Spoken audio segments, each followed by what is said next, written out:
These build up on each other? I don't remember anymore. Function. Only within each section. All right, so we start here then? Or does this need this? There you go. Line 171. All right. Okay, admin function store. So what did you do? What'd you get here? Or did you? It's a good question. I don't think I have it saved. Oh, okay. So the method that it's all here. Let's see if I do. Does anybody have any? So we're kind of jumping in the middle here. Anybody have any thoughts though as to what we want to? All right. So create an object admin function store that has. Pardon? Oh, sorry, I just unmuted myself, that's all. Yeah, okay. So create an object, admin function store that has access to all the methods in the user function store. Here's user function store. And we're creating admin function store, cool, without copying them over individually. Cool. Any thoughts?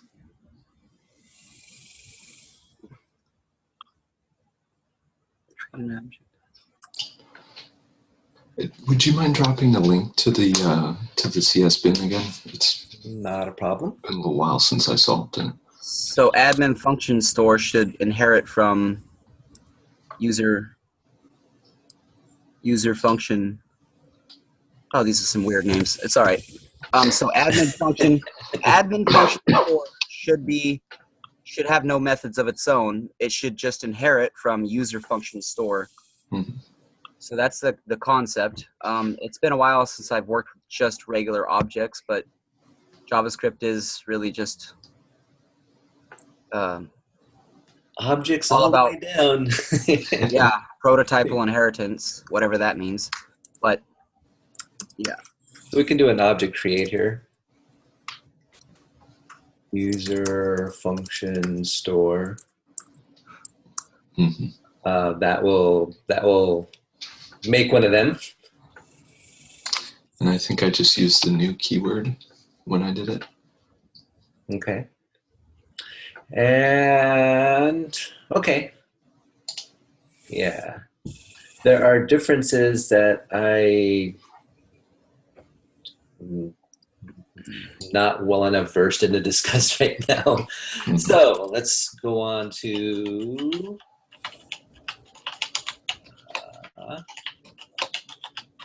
create an admin factory function. That's this guy. It creates an object with all the same data fields and default values as objects, but without copying each thing over individually. Admin factory. So again, the idea here is we're going to return this stuff. Mm-hmm. And we like object assign. What that it extends and overwrites the properties.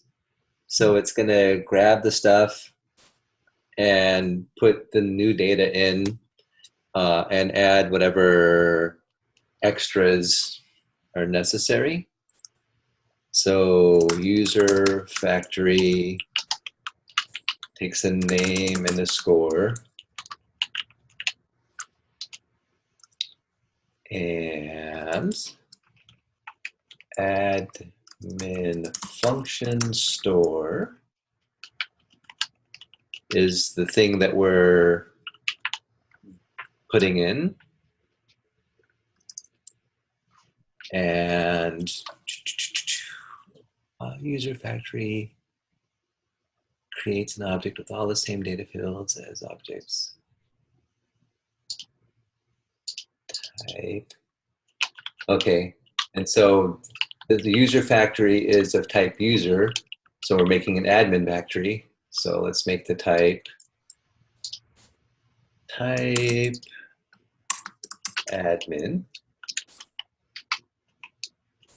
Cool. We good with that bit? Yeah. Yeah. Okay. All right. Oh, yeah. Make sure that it's admin instead of user. Make sure that admin factories have access to the admin functions without copying them over. Okay, so all that is dealt with. And so then the last bit, create a method called shared public messages.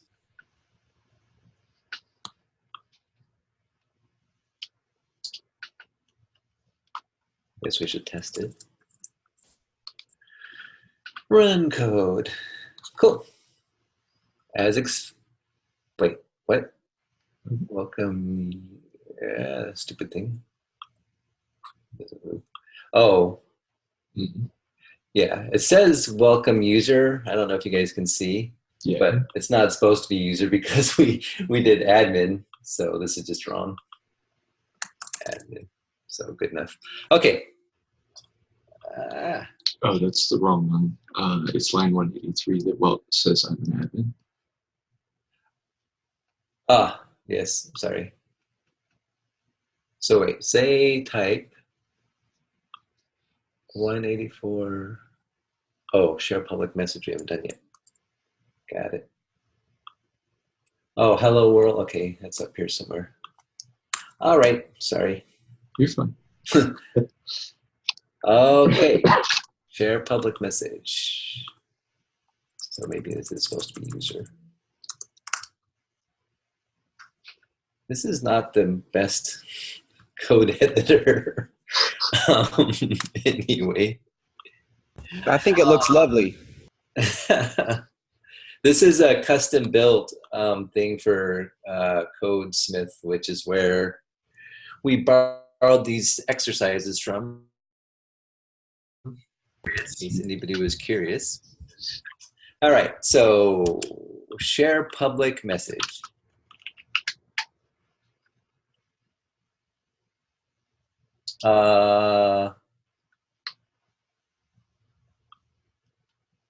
So where are we? Admin.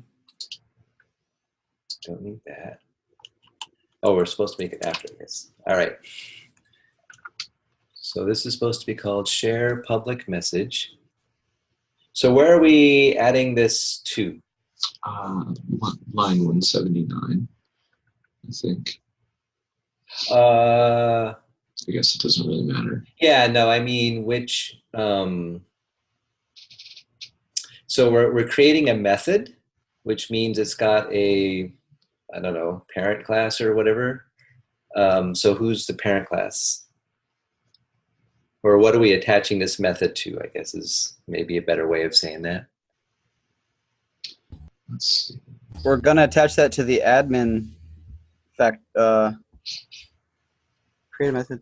Yeah, it's going to be available to the admin factory, so that's where it's going to be. Yeah, let's go with the whole base guy, the admin function store.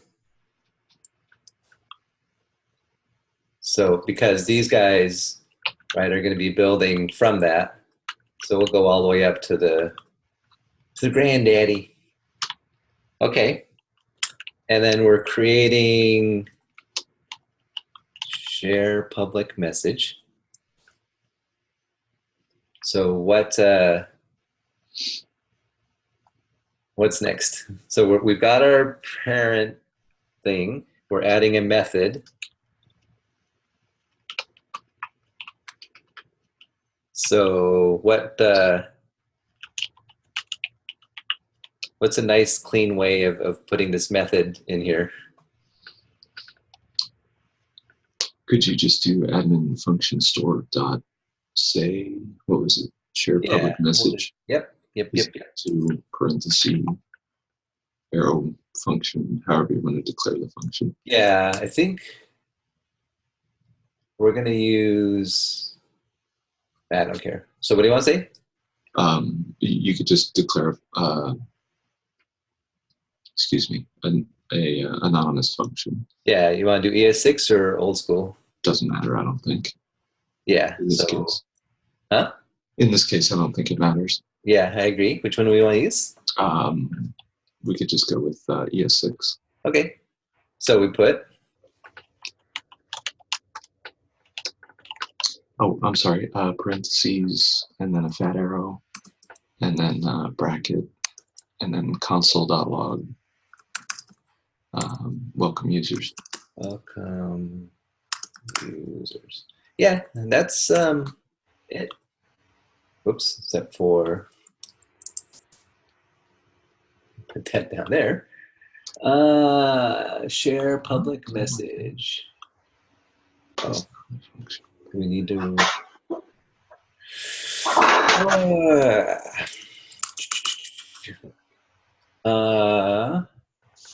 We need to return this maybe.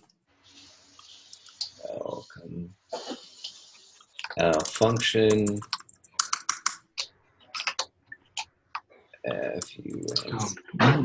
That's weird. Wouldn't you want to place the method on the prototype? Instead of admin function store? I don't know. I initially thought it would have been admin factory.prototype.share public message, but I don't remember prototypal inheritance very well. Oh, admin function store, excuse me, what you have on line 186. I wonder if that needs to go above line 173. Above one. So here? Yeah. There we go. And then we had, which should be just the same thing. Okay. Looks like there's a dot after that, but that's just the way it does things. Yeah. And why did we have to move it? Because you're assigning everything from admin functions store into admin factory at line 174, excuse me, 177. So if it's not in there before you assign it, it won't show up. Cool. So did that, I'm not sure that that answer your question. It did, yeah, actually. Okay. Thank you. Cool. Okay. Yeah, this is not the sort of thing that I think most of us use on a regular basis. So that was kind of the idea of this exercise, was here are some, you know, object stuff, class stuff, whatever you mess with. As a reminder, like, I think we've all seen it before, but it's not something I use all that often, so good to see again. I think it overall still is very helpful, even though I agree with you, Thomas, in that most of the code we write in React using JavaScript, or even doing coding challenges in JavaScript, when and if we write classes, we don't usually assign things this way. But it is useful in the event that, and this could be in anything, in React or in whatever, that you have created a class somewhere, but you need to add a method or a property on the fly, and then object.assign would be perfect for that. Mm-hmm. or similar concept of being able to add methods or properties if needed. So I see it as very useful. Yeah, there's a big debate and a big push in the world, in the coding world right now, for functional programming for various reasons. But there's still a lot of people that do object-oriented programming for lots of reasons. It depends on where you get a job and what their take on things is, and we have to be flexible, and wherever it is that we're working, that's the way that we're going to have to do it. So being aware of these things and able to use them and the benefits of it are good to know. I still am not 100% sold on functional programming. I like some of the stuff that it does, but it's always slower, or generally slower, I guess is better to say. It's generally slower. But it is sometimes easier to read, so that's the trade-off, in my opinion. Do you guys have any thoughts on that, like functional versus object-oriented? Is that something that you've looked at much?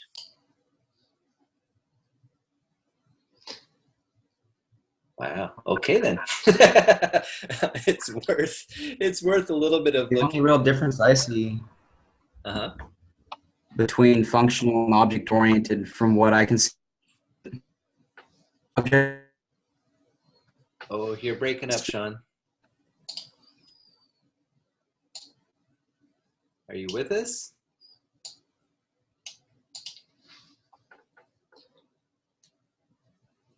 Well, while we're waiting on him to come back, personally, I like object-oriented.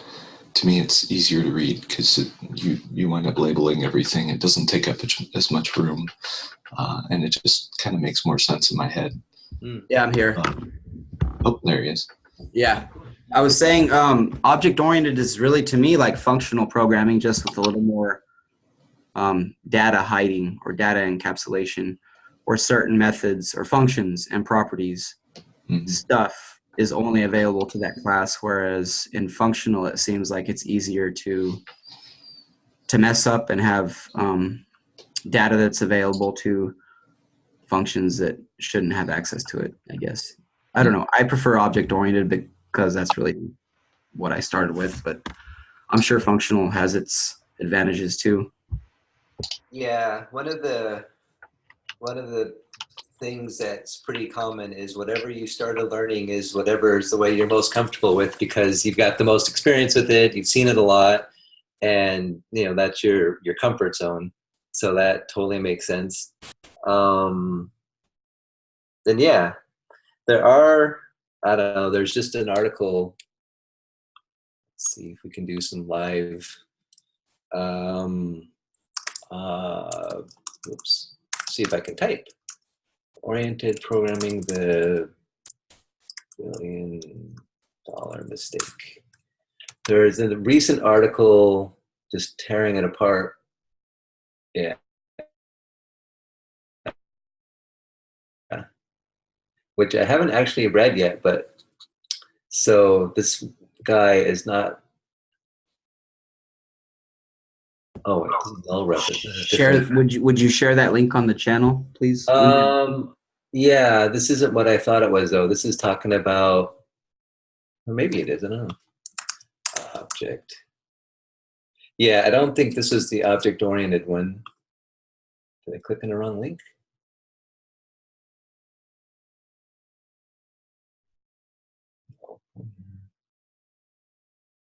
So he's talking about null references.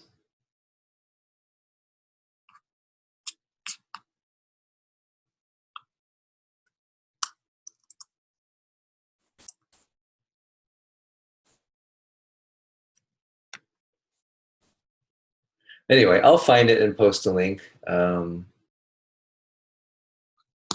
Because I don't think this was the article that I was thinking it was. Null reference is a different thing. So anyway, okay. Any other thoughts on object-oriented? If you haven't, it's worth doing the first few of these. Hopefully it doesn't take too long. Just as a reminder of how to do it. I don't know that we have time for, but this was the problem I was thinking might be interesting. So I'll put this up. You guys can play with it today. And if you can message me at some point if you get stuck. HackerRank has, you can put in your solution and run it and all that, so you'll know if it works.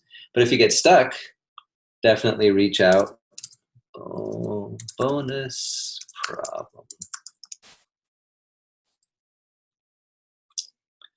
Cool. I guess we've got like 15 minutes. What do you guys want to do? You want to talk about how we might approach this problem? You want to do some object-oriented stuff? Just a quick recap, when doing whiteboard problems, either in an interview or for practice or whatever, it's really important, and even if you're just by yourself, to talk through the problem as much as you can to make sure that you really have a good grasp of it, and then come up with a plan like, and either verbally talk through the plan or write out pseudocode your comments of how you're going to approach it, so that, like, a good chunk of time is not even coding. It's very easy to just jump in and start coding and then have to change things and go back and forth and whatever. Part of a whiteboard interview, a big part of a whiteboard interview, if they're doing a good job of it, is to get your thought process and to understand how you approach problems and what you do when you get stuck and how you use the resources that are available to you, which is generally the person interviewing you, so that when you're doing it and you're talking through the problem set, they can see how you analyze the problem, and you can ask about the edge cases. And then as you talk through your solution, again, they see big picture, what you're thinking about, how you're approaching it, and it helps you get organized as well. And if you're being really thorough, you would write everything out in comments or pseudocode or whatever, how you're going to approach it, and you'll have all of your pseudocode in there. And then it's just a matter of, it takes like 2 minutes just to write the JavaScript or Python or whatever of that, and then you're good to go. So coding should be like towards the end of the whole thing. And while you're talking about your thought process, while you're in the second step, you can talk about the trade-offs, the time complexity, and how that's working. And always get a solution first. I've said this a few times, but I think I haven't seen some of you before. The first whiteboarding problem I had, it was like a problem that I looked at and I knew how to do, and I'm like, cool, I got this, but let's get an efficient solution. And it was a timed time test. So I'm like, okay, I know how to do this. I'm going to go for the efficient solution because that was like extra credit. And so I start working on the efficient solution and I run out of time, so it didn't get solved at all. So instead of solving it and then optimizing it, I'm just, went straight for the optimizing part and blew it, got 0 on that. So I followed up with an email saying, explain what I did, and I sent them the solution and all that, but never did hear back from them. But always, always, always get a working solution first and then optimize, and explain. When you're in the discussion part, you're saying, okay, here's my first approach. I'm going to do it like this, and I'm going to do these 2 nested for loops. And I know that that's going to be n squared, but it's also going to work right now. And we'll go back and we'll optimize. And every single time that I've done this in an interview, they're like, cool, let's do that. Let's go forward with your plan. And then we'll circle back. Or sometimes that ends up being the best way anyway. So over communicate, say way more than you would normally, and just really interact with the person who's interviewing you. So you get the problem, you're like, okay, cool. You read through the problem. Okay, what about this edge case or that edge case, and what does this mean, and whatever. And you're like, okay, I've got a good sense of the problem. This is how I'm going to approach it. So I think the first thing I need to do is, I need to put a place to store the solution, store the array that we're going to get back, and we're going to organize it like this, and we'll do that, and we'll do this. And yeah, this is not as optimal as it could be. We'll come back to that. Really, really thoroughly explain. And people that I have talked to who are not in the LA area have not necessarily gotten the problem right, but because they explained everything so well, or maybe they ran out of time, they went on to the next round. So explaining, being super thorough, showing that you can approach it logically and that you are aware of the trade-offs that are going on is really, really what they're after. And for entry and maybe even mid stuff. For senior stuff, it's a different game, but we don't have to worry about that. Does that make sense, you guys? Absolutely makes sense. That was one of the hardest things for me to learn. And then, as my experience as a student and for my experience as a TL, there was one graduate who was very bright. His name is Marshall, and he would often blow my mind always with new He's the one that showed me the double pointer method for solving a palindrome, which is like, you know, O of n divided by 2 time complexity. Just really awesome. But I noticed that he would start coding and it would all come at once. Pseudocode, code at the same time and talking. And it was really cool, but I had to gently convince him to start with only pseudocode. Try to think of it as a thing that you're looking through to solve some problem. I like to try to visualize it in some way, shape, or form as something physical. I'm going through it. I'm grabbing things. I'm going to make these decisions based on what I find. And then once I have those steps, even if I'm not sure how I'm going to code those steps, or even if I'm not quite sure, once I have a first draft of pseudocode, then go forward with the code. And that helps like just tremendously if you don't write, a single line of code in the beginning. Yeah. And right, some people can just look at it and they will do all of this process almost instantaneously, and they can start writing the code. And you know, some people have a lot of experience and a good brain for it. But even then, in an interview, that doesn't help the person who is interviewing. They want to hear the thought process. So, as frustrating as it might be for you know, those super gifted people, they still need to slow down and show their thought process and what's going on. And, you know, maybe they can go straight to the optimal solution during the discussion, and that's great. So yeah, good point, good example. But every new person that I work with, they start, you know, they read the problem and they just start coding. I'm like, whoa, wait, stop. We need to go back and discuss things. Any other thoughts?